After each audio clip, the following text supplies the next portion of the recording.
ಅಪರಿಚಿತ ವ್ಯಕ್ತಿ ಶವ ಅಸ್ಥಿಪಂಜರ ರೂಪದಲ್ಲಿ ಪತ್ತೆಯಾಗಿರುವ ಘಟನೆ ಚಿಂತಾಮಣಿ ಗ್ರಾಮಾಂತರ ಪೊಲೀಸ್ ಠಾಣಾ ವ್ಯಾಪ್ತಿಯ ಶೆಟ್ಟೆಹಳ್ಳಿ ಗ್ರಾಮದ ಬಳಿ ಬೆಟ್ಟಗುಡ್ಡಗಳ ಬಳಿ ಬೆಳಕಿಗೆ ಬಂದಿದೆ. ಚಿಂತಾಮಣಿ ತಾಲೂಕು ಅಂಬಾಜಿದುರ್ಗ ಹೋಬಳಿ ಶೆಟ್ಟಿಹಳ್ಳಿಯಿಂದ ಜಲದೇನಹಳ್ಳಿಗೆ ಹೋಗುವ ಅಡ್ಡದಾರಿಯ ಪಕ್ಕದಲ್ಲಿರುವ ಬೆಟ್ಟಗುಡ್ಡಗಳಲ್ಲಿ ಅಪರಿಚಿತ ವ್ಯಕ್ತಿಯ ಶವ ಅಸ್ಥಿಪಂಜರ ರೂಪದಲ್ಲಿ ಕುರಿ ಕಾಯುವವರೆಗೆ ಸೋಮವಾರ ಮಧ್ಯಾಹ್ನ ಕಂಡುಬಂದಿದ್ದು, ಕೂಡಲೇ ಕುರಿ ಕಾಯುವವರು ಶೆಟ್ಟಹಳ್ಳಿ ಗ್ರಾಮಸ್ಥರು ಚಿಂತಾಮಣಿ ಗ್ರಾಮಾಂತರ ಪೊಲೀಸರಿಗೆ ವಿಷಯವನ್ನ ಮುಟ್ಟಿಸಿದ್ದಾರೆ. ವಿಷಯ ತಿಳಿದ ಕೂಡಲೇ ಸ್ಥಳಕ್ಕೆ ಚಿಂತಾಮಣಿ ಗ್ರಾಮಾಂತರ ಪೊಲೀಸ್ ಠಾಣೆಯ ಸಿಐ ಶಿವರಾಜು ಮತ್ತು ಸಿಬ್ಬಂದಿ ಭೇಟಿ ನೀಡಿ ಪರಿಶೀಲನೆ ನಡೆಸಿ ಸ್ಥಳಕ್ಕೆ ಬೆರಳಚ್ಚು ತಜ್ಞರನ್ನ ಕರೆಸಿ ಪರಿಶೀಲನೆ ನಡೆಸಿ ಅಸ್ಥಿಪಂಜರವನ್ನ ವಶಕ್ಕೆ ಪಡೆದುಕೊಂಡು ಮುಂದಿನ ಕ್ರಮ ಕೈಗೊಂಡಿದ್ದಾರೆ.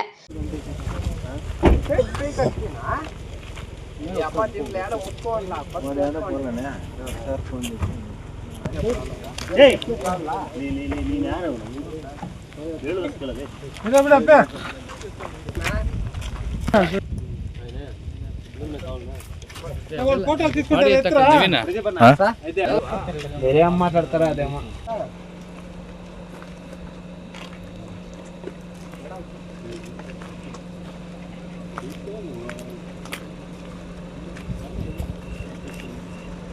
పట్టుకొస్తాను నగన్న నగన్న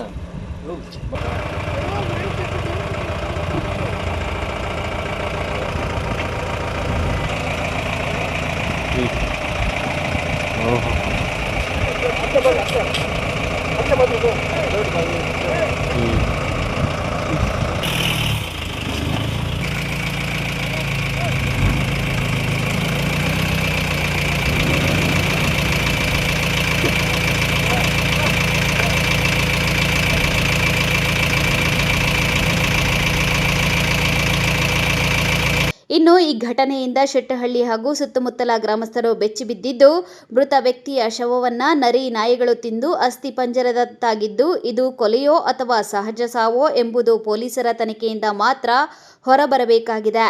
ಅಸ್ಲಾಂ ಪಾಷಾ, ಎಂಎಂಟಿವಿ ನ್ಯೂಸ್, ಚಿಂತಾಮಣಿ.